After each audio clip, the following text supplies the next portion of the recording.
നമസ്കാരം കൂട്ടുകാരെ, ഒരു സിമ്പിൾ കോഴിക്കറിയും കപ്പയും.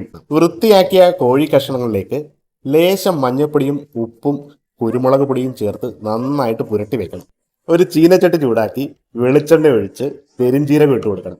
അതിലേക്ക് തേങ്ങാക്കൊത്ത്, വെളിച്ചെണ്ണയിൽ തേങ്ങാക്കൊത്തൊന്ന് മൂത്ത് വരുമ്പോൾ സവാളയും ചുവന്നുള്ളിയും കൂടി ഇട്ട് നന്നായിട്ട് വഴറ്റിയെടുക്കണം. അതിനോടൊപ്പം ആവശ്യാനുസരണം കറിവേപ്പിലയും ഇട്ട് കൊടുക്കാം. ഉള്ളി നന്നായിട്ട് വാടി വരുന്ന പരുവത്തിൽ വെളുത്തുള്ളിയും ഇഞ്ചിയും പച്ചമുളകും ചേർത്ത് വീണ്ടും നന്നായിട്ട് വഴറ്റി കൊടുക്കാം.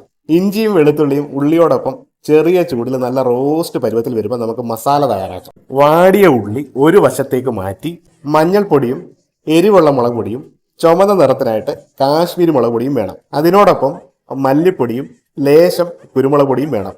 ഈ മസാലപ്പൊടി ചെറിയ ചൂടിൽ 2 മിനിറ്റ് സ്ലോ റോസ്റ്റ് ചെയ്ത് ഉള്ളിയുമായിട്ട് യോജിപ്പിച്ചു കൊടുക്കണം. ഉള്ളിയും മസാലപ്പൊടിയും നന്നായിട്ട് യോജിച്ചതിന് ശേഷം കോഴി കഷ്ണങ്ങൾ ഇട്ട് കൊടുക്കാം. കോഴി കഷ്ണങ്ങൾ ഉടയാതെ മെല്ലെ മെല്ലെ ഇളക്കി ചെറിയ ചൂടിൽ വേവിക്കണം. കോഴിയുടെ നീരിറങ്ങി ചാറ് വരുന്ന നേരത്ത് 2 തക്കാളി കീറിയിട്ട് ലേശം വെള്ളം ഒഴിച്ച് അടച്ചു വെച്ച് വേവിക്കണം. ഈ കോഴി വെന്ത് ചാറ് കുറുകുന്ന പരുവത്തിൽ ഗരം മസാലയും കുറച്ച് കറിവേപ്പിലയും ചേർത്ത് കൊടുക്കണം. കറിയുടെ മുകളിൽ എണ്ണ തെളിഞ്ഞു വരുമ്പോൾ തീ ഓഫ് ചെയ്ത് ഒരു 20 മിനിറ്റ് തണുക്കാനായിട്ട് വെക്കണം. സിമ്പിളായിട്ട് ചെയ്യാൻ പറ്റുന്ന കറിയാണ്, തീർച്ചയായിട്ടും ട്രൈ ചെയ്യണം. അപ്പം പറഞ്ഞ പോലെ ഒരുപാട് സ്നേഹങ്ങൾ വാരി വാരി വിതരണം.